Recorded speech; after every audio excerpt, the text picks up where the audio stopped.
Dr. David, bem-vindo aqui ao nosso programa.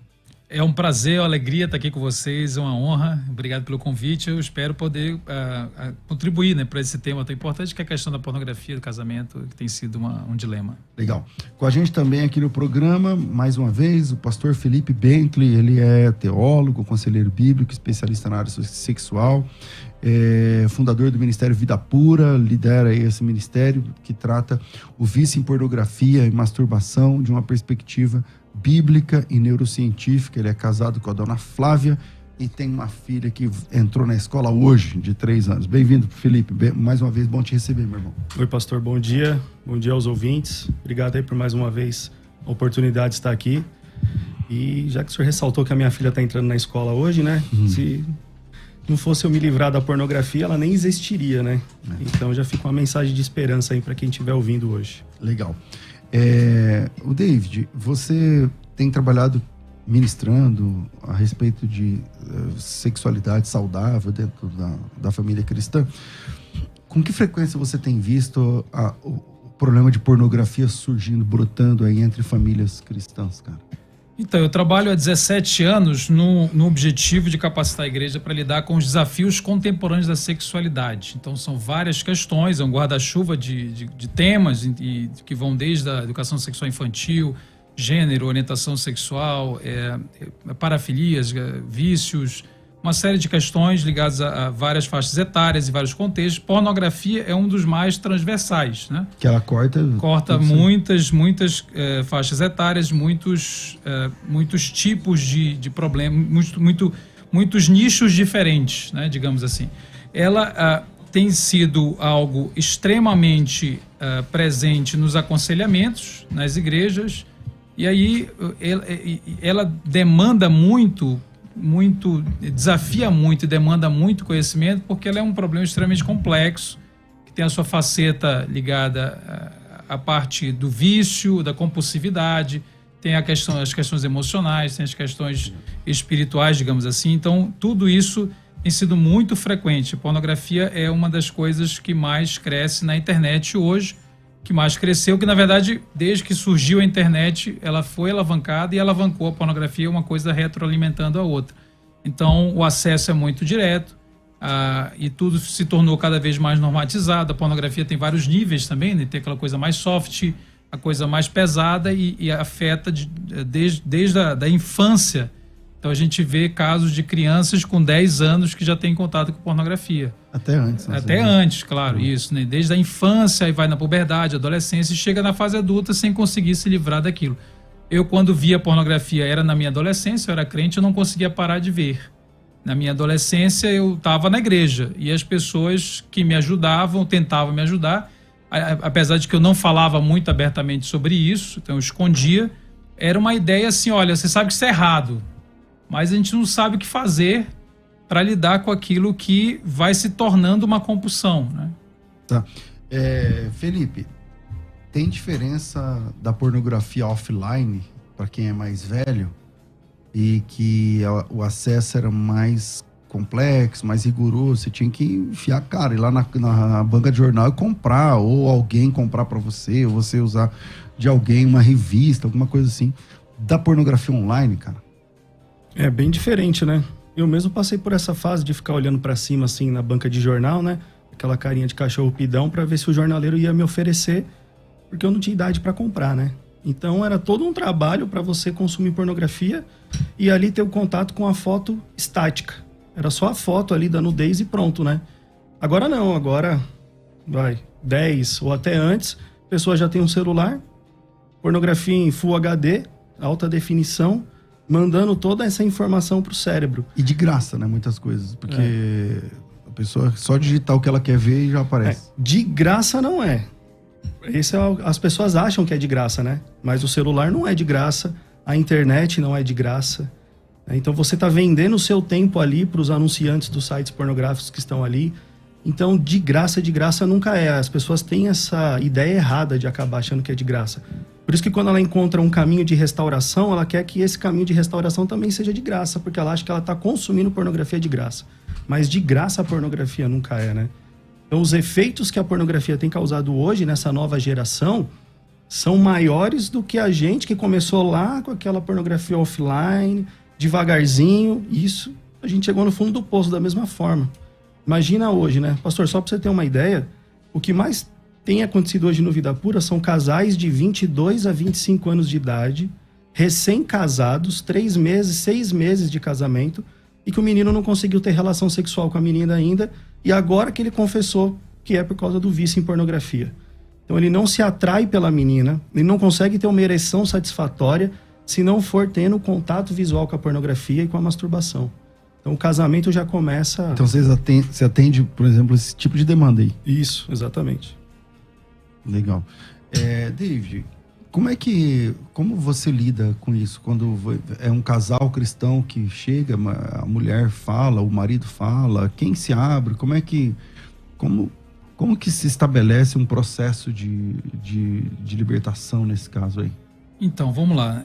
Primeiro, a pessoa está buscando ajuda, ela foi espontaneamente ou ela foi descoberta, né? Porque muita gente só procura por pressão do cônjuge ou porque acabou vazando, acabou sendo pego no consumo. E aí, a disposição desta pessoa de encarar um processo não é exatamente a mesma coisa quando há um reconhecimento. Então é preciso um profundo reconhecimento da miséria na qual já estamos inseridos quando estamos viciados em pornografia. Esse reconhecimento às vezes demora muito, porque como o Felipe falou, a pessoa tem uma série de ideias que tentam minimizar o que é consumir pornografia. É só um vídeo, eu não afeto ninguém, eu não estou cometendo um pecado sério, grave. Não, é diferente de... eu poderia estar adulterando com a mulher ou com o homem, mas eu só estou olhando...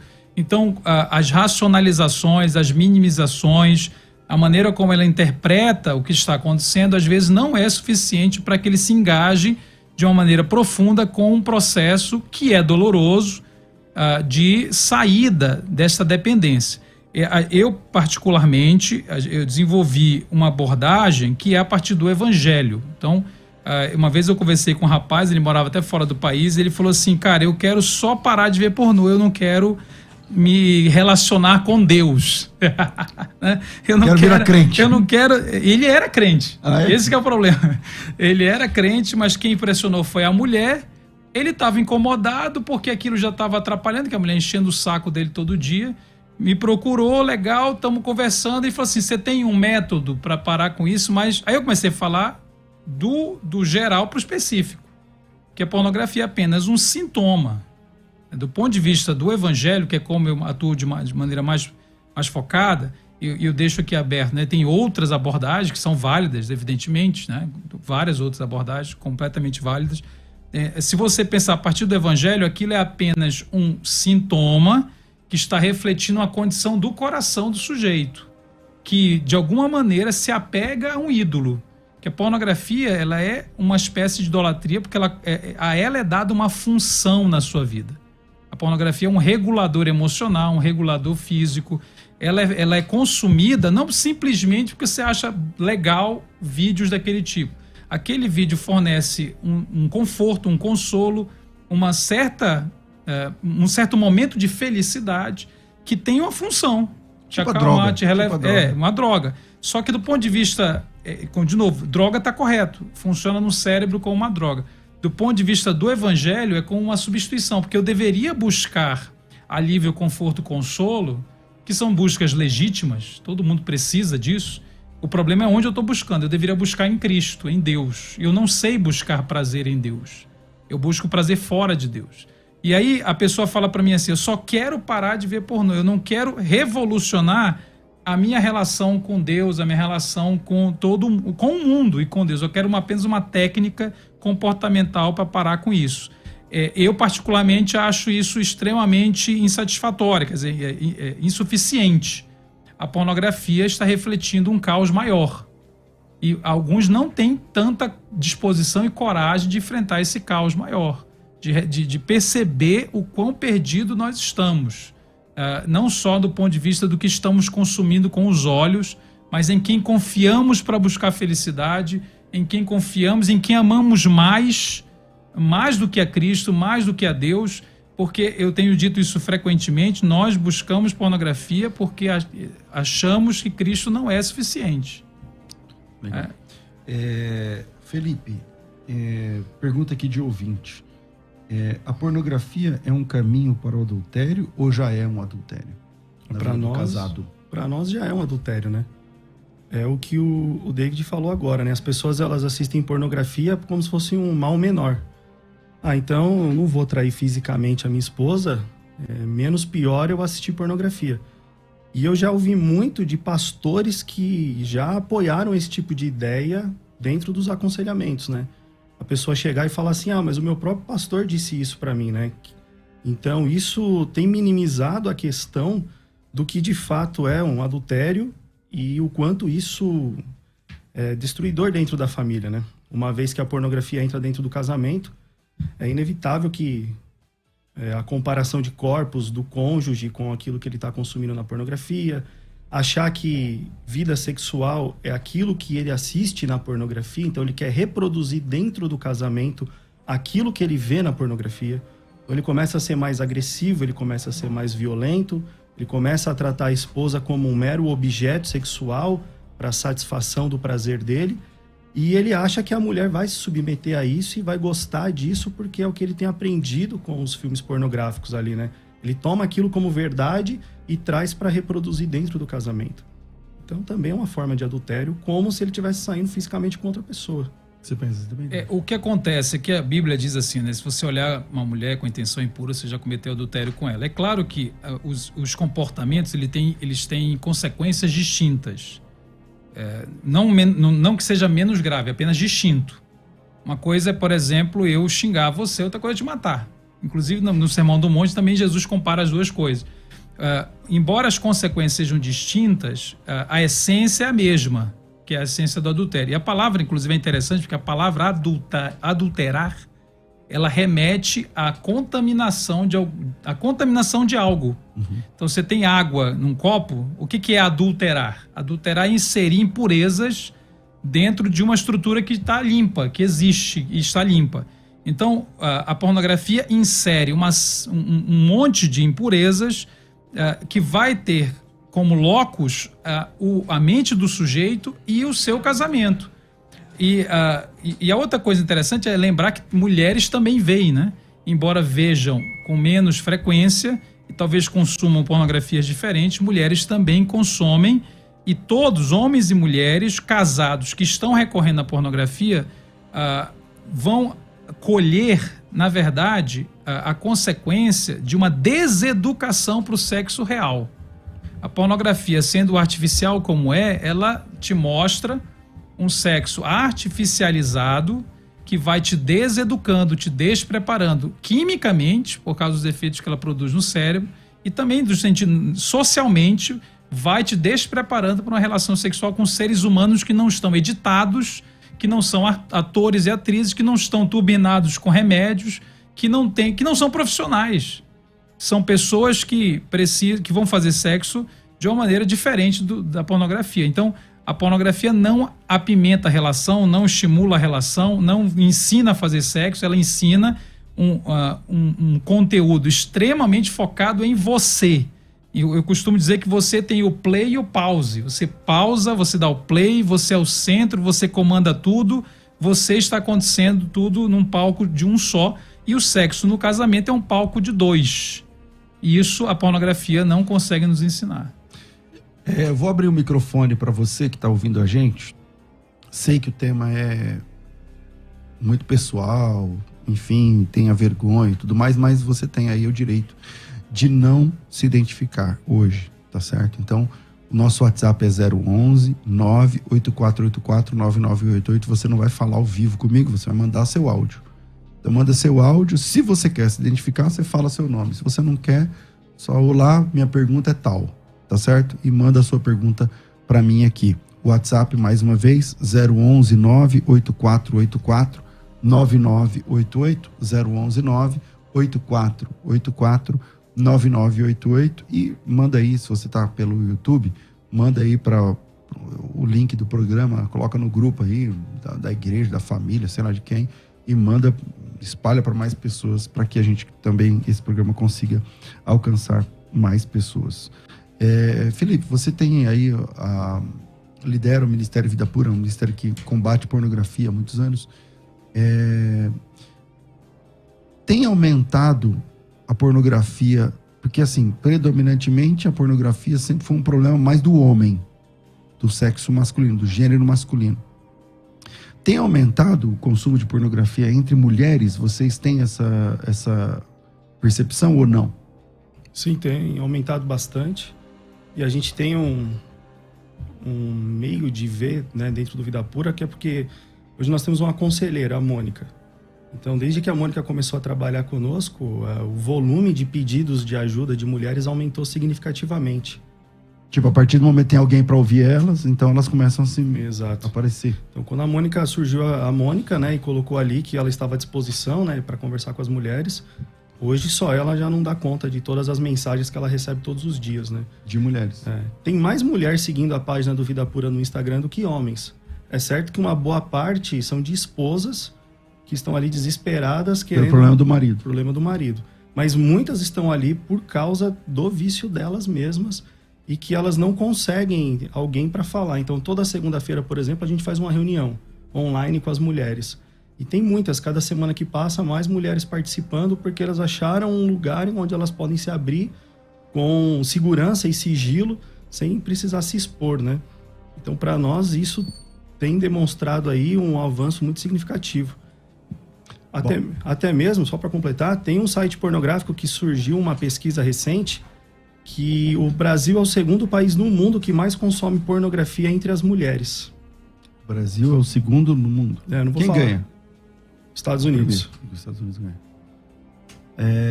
Tem aqui uma pergunta de ouvinte que chegou agora. Minha pergunta é: e quando o marido não vê vídeos, mas gosta de fazer pornografia com a esposa? Como é isso? Boa pergunta. Como é isso, né? Como consegue fazer isso aí? É quando, vamos lá, vamos ler de novo aqui. Ó. É quando o marido não vê vídeos. Então o cara não consome pornografia, não acessa. Mas gosta de fazer pornografia com a esposa. Aí é difícil. Porque então o nome disso aí é sexo. O que a pessoa quer dizer. Talvez ele está falando imoralidade. Mas o que ele chama de imoralidade, né? O que ele quer dizer? Ele está gravando... Então eu vou pedir parece que é uma esposa perguntando, então... Eu não sei se ele quer dizer, tipo assim, tá gravando, fazendo vídeos do casal fazendo sexo, entende? Para consumo próprio. Pode ser. Não sei se é isso. Ou é algum ato sexual que ele chama de pornográfico. É difícil saber. Gravar você e sua esposa, seu cônjuge, pecado não é, né? O problema é que você vai fazer com isso depois, ou para quem vai isso. E hoje em dia, todo mundo, seu filho pega o celular. Esse é o problema, né? Será que se convém? Não sei. Mas em si, pecado não vai ser. Mas eu queria fazer um adendo do que você falou, Felipe, da mulher, porque tem algo adicional na mulher. Elas frequentemente se sentem piores. Por quê? Porque como é um pecado, entre aspas, de homem, então imagina você... existe um mito, né? Não, é só homem que vê pornô. Quando a mulher tem muita vontade e começa a ver e se vicia, ela é adicionada, né, na sua mente a ideia: caramba, se é tão ruim que você peca um pecado que você nem deveria pecar. Que isso aí é pecado de homem. E elas se sentem mais culpadas ainda, mais destruídas, porque fala assim: caramba, o que está acontecendo... será que eu sou mulher? Por que eu sou essa mulher como é que eu vivo a minha sexualidade feminina? Então, a ideia de que a mulher não gosta de sexo, a ideia de que a mulher não é sexual, a ideia de que a mulher não é visual, eu costumo brincar, viu, César? Porque o pessoal fala assim: homem é visual, mulher pelo que ouve. Eu até entendo de onde isso vem, faz sentido. Os casais, o pessoal fala muito, mas faz sentido até pelas estatísticas do vício pornô. No entanto, a gente não pode deixar com que isso extrapole e vire a ideia de que a mulher é cega.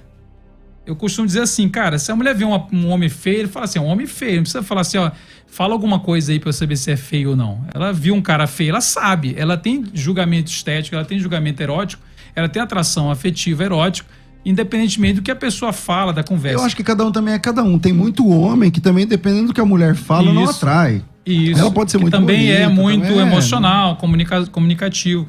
E agora, o que é real é o tipo de pornô. Então, geralmente, as mulheres, isso é geral, não quer dizer que sempre é assim, mas em geral as mulheres consomem um tipo de pornô que tem um pouco mais de enredo, ou tenta ter mais enredo, é aquela coisa do pornô mais real, menos aquele só o sexo ali genitalizado. Então, existe mercado, no mercado foi se especializando, por isso que também aumentou o número. Nichos, né? Os nichos, o mercado entende mais como é que a mulher funciona. Então, a pornografia ela vai sendo articulada, ela vai sendo produzida para essa demanda. Isso também faz o nicho aumentar. Maravilha. Temos áudio de ouvintes, então vamos embora lá. Eu falei aqui no começo que ia liberar os áudios, não liberei até agora, então vamos lá. Se você quer perguntar sem se identificar, é só mandar seu áudio. 984849988. A gente está em São Paulo, então 0 operadora 11, aí sim, 984849988. Bora lá, Rafa, solta uns dois aí. Oi, boa tarde, debatedores. Eu gostaria de perguntar, eu pelo fato de conhecer a pornografia muito cedo, com os 8 anos de idade, e se masturbava muito, então eu casei e isso eu creio que ficou meio que uma rotina, a gente manter a relação e chegar ao orgasmo muito rápido e ter que estar segurando por causa da parceira, né? Mas ali você já se satisfez. Isso é consequência de longos anos se masturbando? Tem como mudar isso para que você também possa se satisfazer? Hoje não faço mais isso, mas eu vejo que prejudica um pouco na relação. Bom dia, me chamo Simone. Eu gostaria de saber como lidar com a pornografia e a sexualidade numa criança de 11 anos. Tem muito a ver com a espiritual.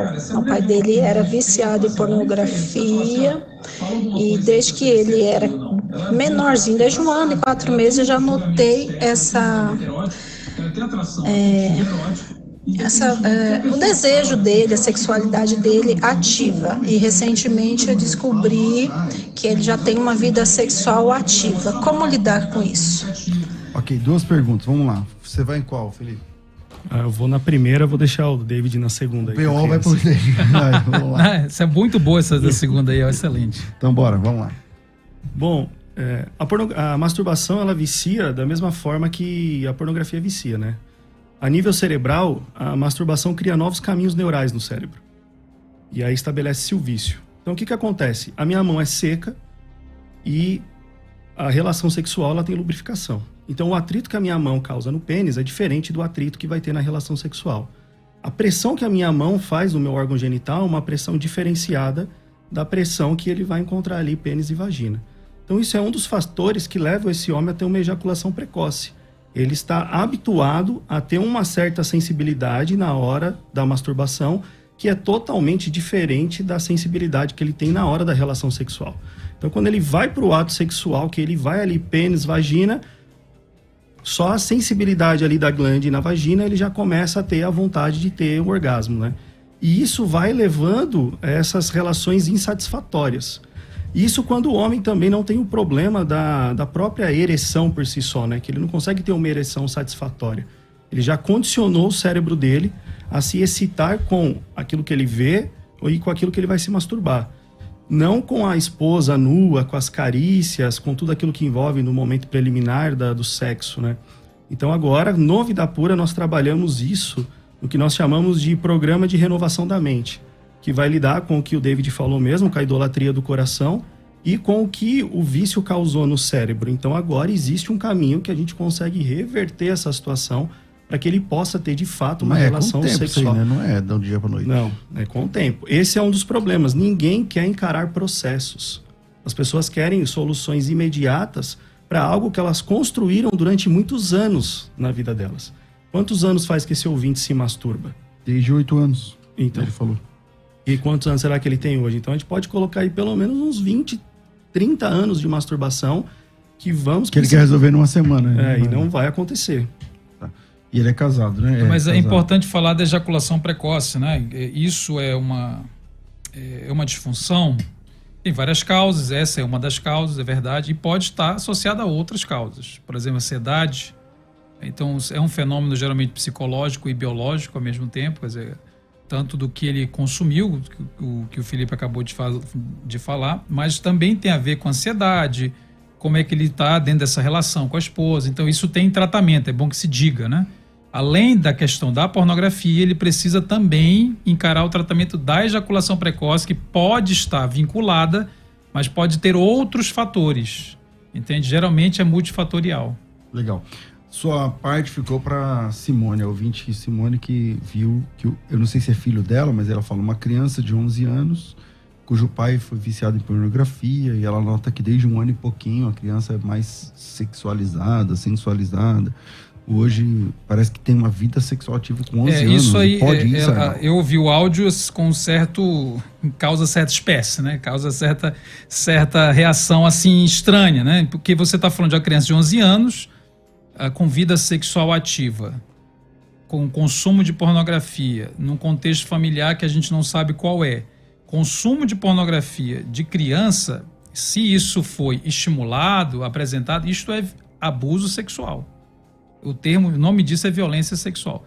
Expor criança a qualquer tipo de pornografia não é outra coisa a não ser abusar sexualmente da criança. E não precisa tocar na criança. A exposição já configura, assim como configura crime... Já dá cadeia, no caso. Assim como configura crime eu baixar pornografia infantil, que já seria o outro lado da moeda. Basta baixar no computador, isso já é considerado crime. Posso até falar sobre isso depois. Mas a Simone ela fez a pergunta assim, eu até anotei aqui, é espiritual? Quer dizer, eu acho que eu entendi da seguinte maneira, aí o pai via, então por causa do pai ele vê essa ligação tipo assim, geracional, que tenta explicar as coisas como se fosse uma mágica, então porque o pai vê, a criança vê, ela é muito insuficiente. A criança foi submetida a isso. Ela vê porque ela pode ver. Ela pode ver e alguém deixa... Isso é espiritual, é muito espiritual, mas não porque veio uma maldição automática. Porque tem um contexto aí de clara negligência.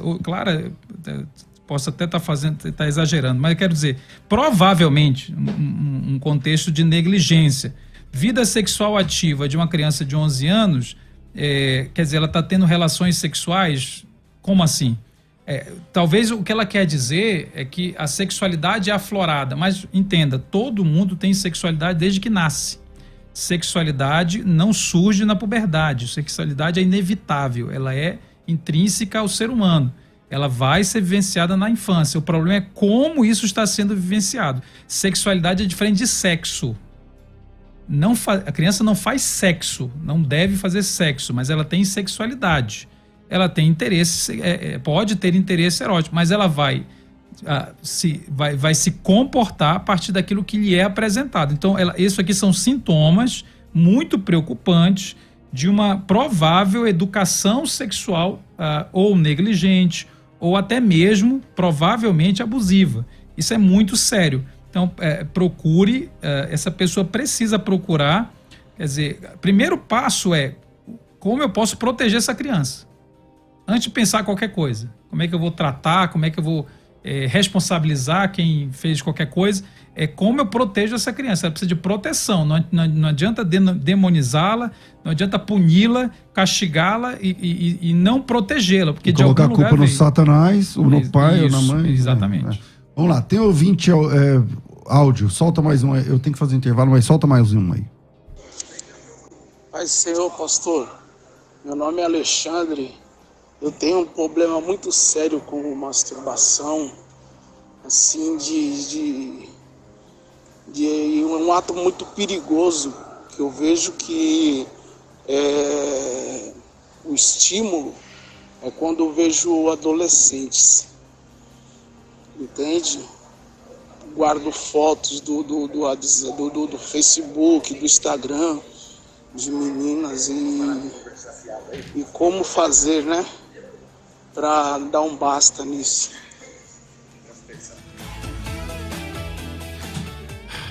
E aí? Pastor, os 2 gêneros pornográficos mais pesquisados hoje no Brasil, em segundo lugar, é de fato, o meu tio veio me visitar, o meu pai me castigou. São gêneros que incentivam o abuso sexual, a pedofilia, o incesto. Só perde para o gênero vulgarmente conhecido como categoria dos cornos, o desejo de ver a esposa tendo relação sexual com outro homem. Isso é o que mais cresce hoje no Brasil. E o que está acontecendo com esse rapaz aí é o que nós chamamos no Vida Pura de espiral da degradação. Então, ou seja, aquilo que satisfazia ontem, hoje já não satisfaz mais. Então ele vai procurar níveis cada vez mais degradantes para satisfazer o seu prazer. Então ele começa a negociar aquilo que era abominável ontem, hoje deixa de ser abominável e amanhã você já se vê praticando. Então o que ele está fazendo? Mas ele está na porta da pedofilia, né? Ou na porta não, já tá, né? Porque isso já é considerado por pedofilia? Não sei como que é. Eu não dá para entender exatamente o que ele quis dizer, adolescente, né? Depende muito do... Tecnicamente, está falando de menor. Mas adolescente é o teen. Tecnicamente, exatamente. É isso mesmo, é pornografia, Também depende do que é essa foto. Não necessariamente é uma foto de um vídeo feito para ser pornografia, né? Pode ser um vídeo ele tá falando que ele de pega, TikTok. Ele capta no Facebook, isso, né? Então... eu imagino que é tipo um vídeo que uma adolescente sensualizando ali, dançando uma música. Que é o que mais tem também. Que né? tem muito, toneladas. Então, não é necessariamente... Porque o conceito de pornografia é interessante, né? O conceito de pornografia não basta a nudez. Isso é muito importante ser dito. Porque você tem obras de arte que têm nudez e não são pornográficas. Inclusive, no Vaticano, você tem muita arte sacra que tem nudez. O conceito está entre um material feito para excitar. É um material feito para excitar e o consumo, que é um consumo que visa a excitação. Então, eu posso usar materiais que não são exatamente produzidos para excitação. Quando não tinha pornografia no Brasil... Logo no início do século XX, era muito difícil chegar aqui, usava-se livros de anatomia para masturbar, para ver, então era tudo muito restrito. O livro de anatomia não foi produzido para excitar, foi produzido para educar, mas era usado para isso. Então, entre o motivo da produção e o motivo do consumo está o conceito de pornografia. Entre o motivo pelo qual eu estou fazendo e o motivo pelo qual eu estou consumindo. Ele está usando fotos que podem ou não ter sido feitas para este fim, com o fim de se excitar. Portanto, aí está o conceito de pornografia. É muito sério, porque isso pode escalar, se já não está, pode escalar para coisas mais explícitas. E como eu falei ainda há pouco, você baixar, aí quando é pornografia mesmo, explícita, infantil ou adolescente, isto configura crime. Eu atendi uma vez um cara... Ele passou dos 16 aos 30 e poucos consumindo pornografia infantil. E provavelmente tinha adolescente no meio também. Só que fechado na casa dele. Um dia a Polícia Federal bateu do nada na casa dele. Aconteceu exatamente o que eu estou falando. 16 a 30 e pouco ele ficou lá vendo, baixando. Ele não produzia, ele não abordava crianças, inclusive ele falou para mim, eu nunca tocaria numa criança. Eu olhei para ele e falei assim, mas você não via vídeo? Não, eu vejo uma coisa. Tem coragem de... Mas eu acho absurdo quem abusa de uma criança. E ele, um dia do nada, ele não, assim, porque teve um dia lá de operação de uma rede de pornografia infantil, bateram na casa dele, o levaram para a delegacia. A escrivã deu o meu contato para a mãe e ele foi parar lá na igreja por causa desse contato. Ele já tinha sido denunciado, portanto, a minha questão não era se eu ia denunciar ou não. Ele já tinha ido para a cadeia, tinha pagado fiança e tinha saído. E ele começou, foi muito interessante como ele começou. Ele falou assim, eu comecei no ensino médio com uma professora que passou um trabalho sobre pedofilia. Cara, professora de novo, a ideia de educar. A ideia de educar. Exatamente. Só que ela passou um trabalho para pesquisar sobre o mal, né, o fenômeno da pedofilia.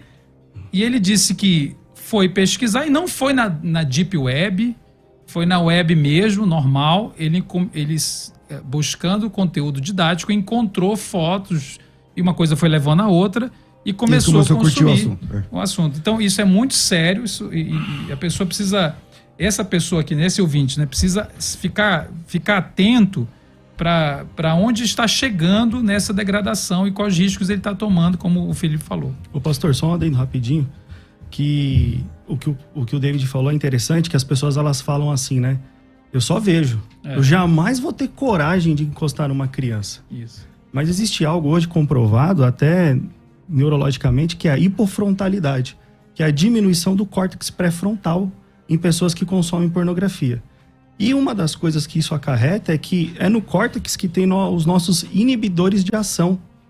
conforme ele diminui, você não tem mais a sua ação inibida. Você vai indo sem medo e sem medir as consequências.